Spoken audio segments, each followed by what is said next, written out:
5 alasan mengantuk setelah minum kopi.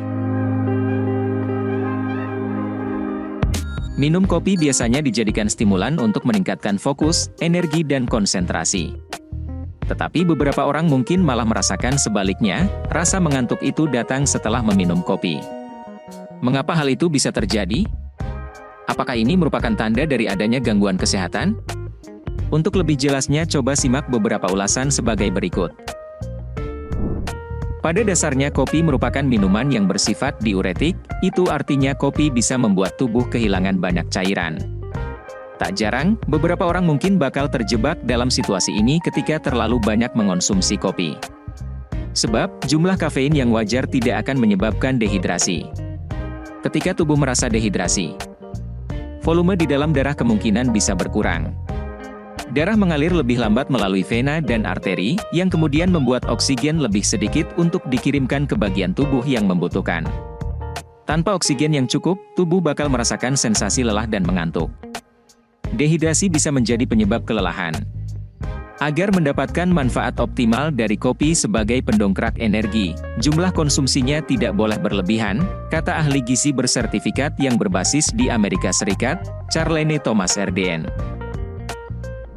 Sensasi mengantuk setelah minum kopi umumnya disebabkan oleh minuman yang kita seruput mengandung terlalu banyak gula, atau tinggi kalori dari krim, tambahan susu berlemak, atau pemanis buatan. Gula di dalam tubuh akan diproses dalam waktu singkat, sehingga energi bakal cepat habis. Pada gilirannya, kondisi itu pun bisa membuat tubuh kelelahan dan mudah mengantuk. Adenosin adalah senyawa kimia di otak yang memengaruhi jam internal tubuh. Kadar adenosin ini jumlahnya dapat berfluktuasi dan cenderung meningkat saat kita terbangun dan menurun ketika tertidur.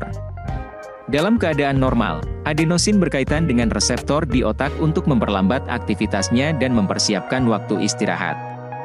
Tetapi ketika mengonsumsi kafein, adenosin bisa melonjak. Setelah efek kafein menghilang, akumulasi adenosin itu akan membanjiri otak dan menyebabkan perasaan lelah. Bagi orang yang minum kopi secara teratur atau berlebihan, toleransinya terhadap kopi mungkin bakal meningkat seiring waktu. Tetapi tingkat toleransi itu dapat berubah karena satu dan lain hal. Beberapa faktornya termasuk usia, berat badan, dan pengobatan. Kopi juga bersifat aditif, sehingga membuat penikmatnya ketagihan. Semakin banyak kopi yang diminum, semakin tinggi pula efek fokus dan waspada. Ketika tubuh sudah mengalami penurunan toleransi pada kafein, maka efeknya bisa membuat tubuh merasa lelah dan ngantuk. Mikotoksin adalah bahan kimia beracun alami yang dihasilkan jamur yang tumbuh pada kopi, biji-bijian, kacang dan makanan lainnya. Dalam dosis tinggi, bahan kimia ini bisa berbahaya bagi tubuh sehingga menimbulkan masalah kesehatan serius, mulai dari radang paru-paru, sesak napas hingga demam tinggi. Untuk menghindari paparan bahan kimia ini, merekomendasikan konsumsi kopi dari komoditas yang aman. Usahakan pula untuk menghindari campuran kopi yang aneh-aneh atau asal-muasalnya tidak diketahui untuk mencegah kemungkinan efek buruknya di tubuh.